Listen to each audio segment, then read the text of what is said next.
Hi, this is Sharpria Shine. Welcome back to Max Out Girl. I am so excited because today we have an amazing guest, Dr. Leslie Hodge. Hi, Dr. Leslie. How are you? I'm well. How are you? I'm doing amazing. I'm so excited to kind of dive into this interview and kind of pick your brain a little bit. Guys, we have a treat. She is a pharmacist, an entrepreneur, a speaker, author, certified coach, and personal stylist. Oh my God, lady, you are busy. Yes, ma'am. Yes, ma'am. I mean, and I know you're all about equipping, enhancing, and empowering people. And I'm just so excited to kind of dive into your story. So, have you always wanted to be a doctor? How did you end up in medicine? I have always wanted to be a pharmacist. It's funny because I knew one person growing up who loved their job, and she was my next door neighbor at the time, and she was a pharmacist. She loved it. She had the coolest car. Anytime you would talk to her, she was, happy about work. And I wasn't used to that. Mm-hmm. I was used to people kind of couldn't wait to get off work, glad to be home, but she never gave me that disposition. And so I was just inspired by that. And growing up, my dad was really sick growing up, and so a pharmacist was really helpful for our family with his care. And I just knew, I said, I want to be a pharmacist. I was convinced. It was between that and a teacher, Mm-hmm. but the experience with my dad and my neighbor really sealed the deal for me to be a pharmacist. So Oh, I was wow. yeah, they sealed it for me. That's awesome. I mean, because think about it. How many times do, adults or parents ask their kids, what do you want to be? They're like, oh, a ballerina, a Mhm. firefighter, a Mhm. policeman. And it changes, It like, changes, right? Yeah. yeah. And normally, what you think you want to do when you're 5 or even 10 or 15 changes when you're an adult. And so I think that's amazing that you said, hey, I'm inspired by my next door neighbor. She loves her job. And then you're inspired, to be a help to other people because of your situation with your father. And you're like, hey, this clicks for me. I want to do this. And you did it. So yay, I- you. yes, thank you. It was Yes. as they say, a battle, but it was worth it. It was absolutely worth it. I wouldn't trade it. Would So not let's trade talk it for about that. that. What Yeah. obstacles, did you have to go through? Like, was it a straight shot or was there some things you had to overcome to make it to your dream job? I think and any pharmacist would probably tell you this if they're really truthful with themselves.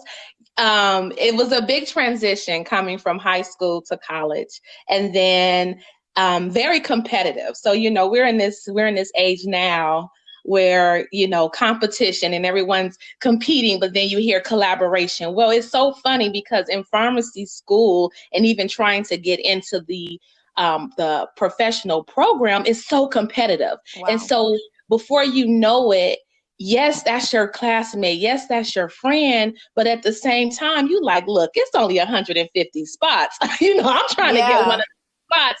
And so you may not voice it, but there is a level of competition there, right? Because you want the best for them, but you want the best for yourself too. And so I Yes. think for me, it was, learning how to study in college, learning how to be disciplined. We talk about that, but that's the key. It's really discipline. We all get the same 24 hours. We all get the same options, but it's all about the choices that we make from those options. And so studying, bypassing certain things because you have to study, that was really hard because I wanted to have it the best of both worlds, right? Yeah. And so I Yeah. had to figure that out. I Wow. had to Wow. figure it out early. Yeah. Yeah. So do you feel like you had to give up a lot of what your social life in college and, to be able to do this? So I will say this. I don't think I'm laughing because I don't think I did, Hmm. but sometimes I will tell you when I hear some stories from, friends and childhood friends, I'm like, man, I didn't get to do that. I didn't get to do that, but it's all good, right? We all have our own experiences, Yeah. but I had a good time. I made best use of what I had at my disposal and had a great time, I gained friendships that to this day, and this has been almost 15, 16 years, 17 years, people that I still call on to this day for, prayer, for motivation, for encouragement. We're checking on each other's parents. So it's really those relationships I wouldn't trade. So I oftentimes think, you know what, that's why I went to where I needed to go, because I needed those foundations and those friendships that would carry me into my adulthood. So I don't regret anything, but I do say sometimes people's stories, I'm kind of like, man, that would Yeah. have been nice to do. Yeah. Yeah. That would But have been a nice experience, but I yeah, had a great college experience. Absolutely. that's Yeah. awesome. But I mean, I'm sure it paid off. And I really, try to always tell myself, remind myself, it's like short-term discomfort for the long-term gain, like that delayed gratification. And that is a really hard thing, though, for us. It is. It is It so is. hard, whether it's to continue to work out to see the results, whether it's continue to eat healthy to see the results, whether it's to save your money and not go out as much so you can, have a savings, whatever it is. I feel like it is in general hard for us as humans. And I think that can go across the board for anything. It Yeah. it has. You know what's so funny? You say that is when I went into I graduated from Purdue University, and Okay. so going to Purdue, a lot of people from my hometown went there too. So you talk about delayed gratification. So to see a lot of them go for maybe the 4-year degree, right? They just wanted to get their bachelor's and be gone. So you're talking about 4 years, they're in and out. And I'm like, oh man, I got to, Wow. more schooling to do. And so it was, delay is never denial, but it was just that Yes. whole, man, they're moving on with their lives. They're Yeah. getting job offers and, homes, and I'm still here in school. And so it's so funny, tables turn and like, Yep. man, you took it out. You got that degree, you got your doctorate. Like that now they're inspired by me. So it's amazing how that works. But yeah, just trusting the timing and the process for your life. Had to learn that early on too, was really something that carried me through as well. Wow. So what does one have to do to become a pharmacist? Like you're talking about school. How many years of school did you have to do? So the pharmacy program is changing, but Okay. the pharmacy program to become a pharmacist, meaning from freshman year to you graduate, is usually a 6-year program. There are some schools that are going to 7 years, just because our healthcare system is changing anyway. It's becoming a little bit more. Pharmacists are becoming more involved and more in a clinical setting. So some schools are switching to 7 years, but what happens is you're in the classrooms, general studies, those first 2 years, and then you apply for the professional program. So that's what I was speaking on The when I competition.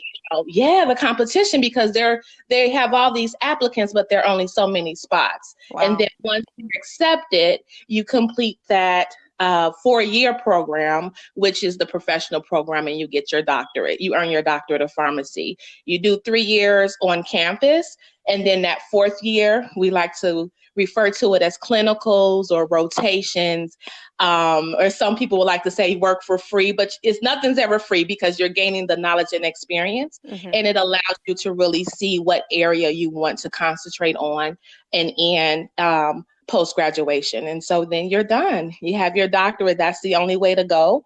And so that's why the competition is so steep. Wow. And so then once one gets their doctorate, then is it competitive to get a job after that? Oh, what's, again, the changes.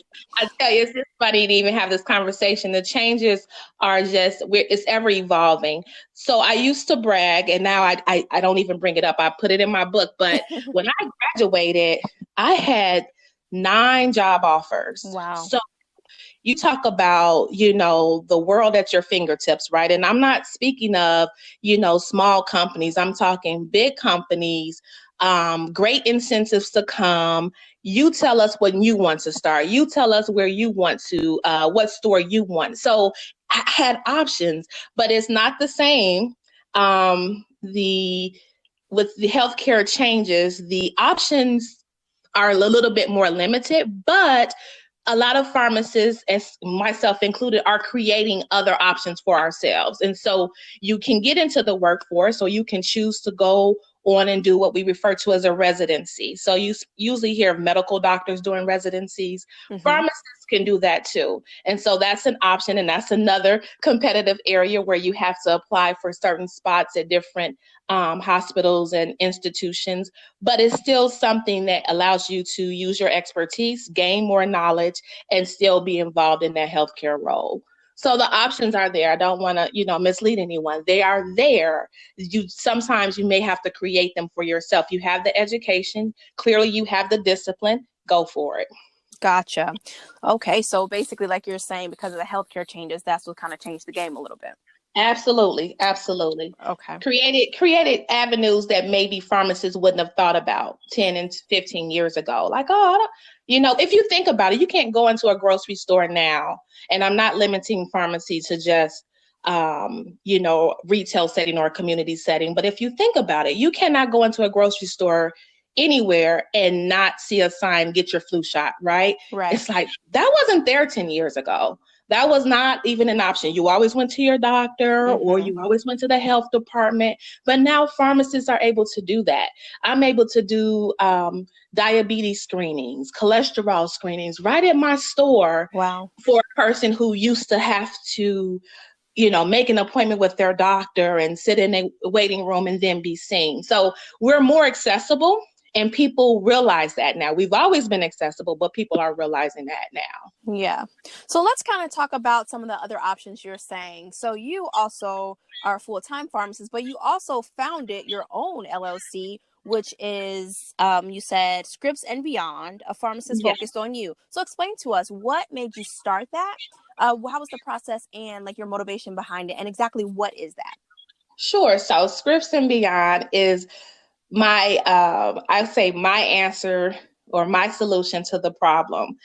Working full time, I see hundreds of people a day, and one of the common complaints or comments over the years has been, I wish I could talk to you longer. I have so many questions. I don't know who to talk to. I trust you, but I know you don't have time. And so that may seem so simple, but I understand the power of education. I understand the power of information. And then I understand the power of people connecting with people. Mm-hmm. And so Scripts and Beyond was created for that very purpose. I wanted to provide people with an opportunity to sit down one-on-one with the pharmacist, answer those questions about their medications, find out what other options are available, whether it's medication, whether it's lifestyle changes, whether it's creating a plan and having someone hold you accountable for that.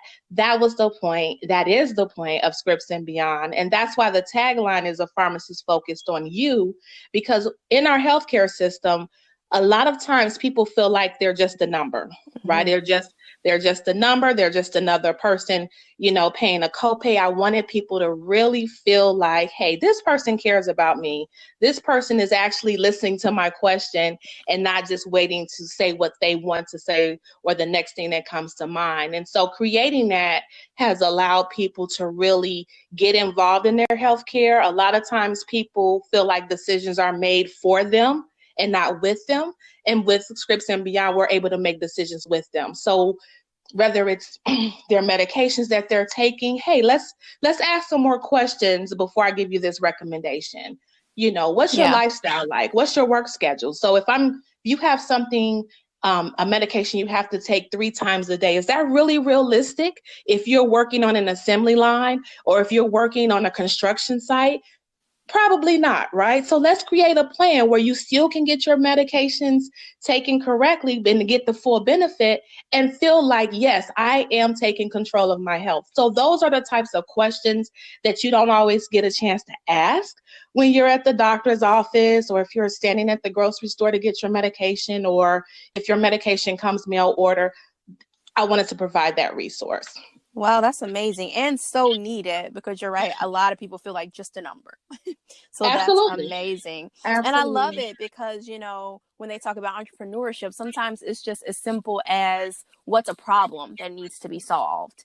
That's And all like it you is. said, with your business, it may seem like something so small and insignificant where someone else is like, okay, so what? We don't have time for them. Like we're busy, or I want to Mhm. help, but I can't. You were like, no, Mhm. I'm going to take that small problem, which might seem small to someone, but it's really such a larger issue that started a business for you. And I think that's amazing. And that you didn't just stop and say, like, I'm already a full-time pharmacist, I can't do a business. You're like, no, I see an opportunity, and I'm going to go for it. And I think that's amazing. And I think that could speak to a lot of women who might feel like, I'm already a this, or I'm already a that, or I'm already a mom and I don't have time, or I already work at at the clerk's office or at a retail store, or whatever it is, but you can still have a business. And I love that, because I'm sure you're extremely busy with your schedule.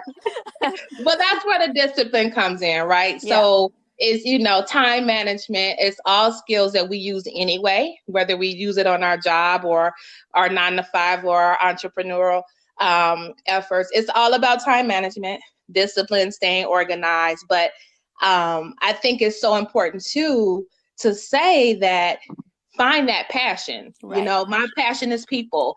My passion, I love when people have that aha moment. I know Mhm. that's, we always relate that to Oprah, but it's so, when they have that, when you make that connection with someone and you see the light bulbs going off, there's no feeling, there's no word to describe that feeling. Like, Yeah. wow, they get it, Yeah. oh, that's why, that's how I can avoid, developing this, or, having to take these many medications, because I can start doing this.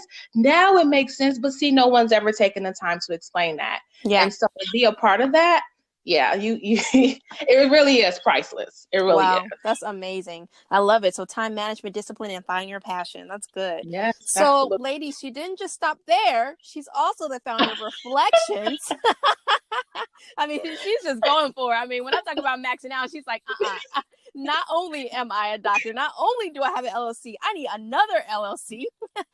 So she's also the founder of Reflections Coaching and Consulting LLC. Yeah. Let the true you emerge. Now, Yeah. explain. I know you're a people's person, you love people, and I think that is amazing. But what made you say, I need to have another LLC? What made you go for it? You know what? What made me go for it was I had started I will say an unofficial um non-for-profit at a high school here in Indianapolis. And I called the program Reflections. I was volunteering as a cohort leader, and the students were amazing.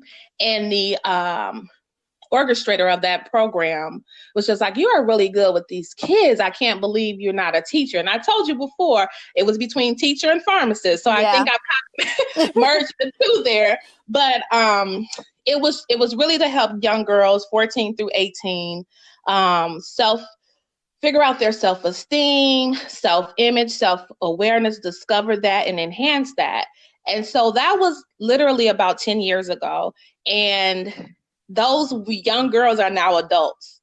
And I still get calls from them just telling me about the impact that had Wow. on their lives then. So let's fast forward. Now that they're adults, they still need that, right? Mm-hmm. We still need someone telling us that we are who we know to be, but sometimes don't believe to be, right? Yeah. Because life happens, things are said, things are done, things don't happen as soon as we want. And so I wanted to create something that was going to empower women. And me being in the workforce as long as I've been, I too have suffered from been dealt some hands that were not exciting, Yeah. for lack of a better word, and kind of, knocked me off my kilter. Like, wait a minute, I know I'm better than this. Why didn't I get the promotion? Yeah. Why didn't I get this? And so it really was just, again, something that was going on in me. I was like, I know if I'm experiencing this, other people have to be experiencing this as well. And so making the connection was just not people who are professionals, but also healthcare professionals, because as they say, we take care of everyone else, but we rarely take care of ourselves. I wanted to create that. And so I wanted the true you to emerge, because sometimes you really do feel like when you don't get that promotion, well, maybe I'm not good enough. Mm-hmm. Or you don't get that job offer. Why didn't they pick me? Why didn't I get an interview? And so I really wanted to create something that would empower people and really help them tap into what they envision for themselves, because that was a really big thing for me. And from that, I just started doing workshops. And so what better name than to call it Reflections, because when you become who you're supposed to become, it truly is a reflection of you. And so it was the adult version, I would like to say. It's the adult version of what I started 10 years ago. And I really do focus on empowering and helping people emerge, really come forth. That thing that's nudging in you, come forth, Yeah. bring it out. let it out, and so that's where that came from. I love that, because I think as women, we forget sometimes to pour into ourselves, that we Absolutely. need encouragement, we need strength, because I feel like we can look at certain people and say, oh, they've arrived because they have this great career or they seem successful, but we all deal with that self-doubt, the negative thoughts, the Mm-hmm. negative self-talk, or even just like you said, people not picking us or choosing us. And I think it's so Mm-hmm. important to continue something like what you're doing. I think that's amazing, because we all need that to keep going Absolutely. and to keep pushing. Absolutely. And I think that's amazing that Absolutely. you're doing that. And so let's talk about your most recent endeavor. You just launched Who's Your Stylist and Image Consultant, LLC, people. So this I'm so excited about because, as you know, Dr. Leslie, I love fashion. And Yes. so you've just launched your Who's Your Stylist and Image Consultant. So you just launched this. Now let me ask you a question just to encourage that person who may feel Sure. inadequate. You're a doctor and you are in that arena, but now you're switching Mm-hmm. over, not really switching, but you're also, involved in the fashion industry. Mm-hmm. So what can you tell that person who feels like, I want to get into that, but maybe people may not look at me as authority on this, or maybe, they say I'm a doctor or I'm a pastor or I'm this or I'm that. I should be, also into fashion or also into music or also into the arts. What would you tell that person to encourage that person to keep it moving and to go for it all? What you just said, keep it moving. Keep it moving. Look, you know what? We have to get to a point. We have to get to a point as individuals where we don't listen to the chatter. Yes. And the chatter that is around us, the chatter that we allow to take root in us, like we have to silence that. Yeah. If you think for a minute, I didn't go like, man, what are people going to think? Who am I? I'm not in New York. I'm just in Indianapolis. You know what? I've had such a great response, and this is only the beginning. Yes. I've been doing it for a while, but it was like, you know what? People are responding. I love doing it. Mm-hmm. It's really an opportunity to merge passion with fashion. Yes. And I know it sounds like a cliche, but I love it. Yeah. And it's like it has nothing to do with what I've already accomplished. You cannot rest on past accomplishments. You need to always keep pushing and moving forward. Does that mean you have to start a business? No, but if that's what you want to do, go for it. Does that mean you need to write a book? No, but if that's what you want to do, go for it. Don't get so caught up on what people will say, because people are going to talk anyway. Exactly. What people will do, people are going to do things anyway. You have to look at yourself in the mirror. You have to be responsible for the time that you spend on this earth. Make sure you're doing what you want to do. And most importantly, what you've been called to do and anointed to do. Yes. Because then that's when I feel like you really start living. Yeah. Right. When you really, you like, I really want to live my best life. You live your best life when you're doing what you're supposed to do in your lane, right? Not looking to the left, not looking to the right, wondering why they're ahead of you, why they're behind you. Stay focused and do you, and keep moving. Seriously. No, yeah, you hit the nail right on the head, because it's so true. I think too, we allow people to put us in a box. Like, who's to say because you do one thing, you can't do another thing? And yes. And it's just to speak candidly, I've been put in a box a lot throughout my life. People saying, well, you're into this, so how are you going to do that? And you're a motivational speaker. How are you going to be in a play or be an actress? Or how are you going to dance? And it's like, if God gave me these talents and abilities, who's to say I'm not supposed to do all of it? You right. know what I mean? Exactly.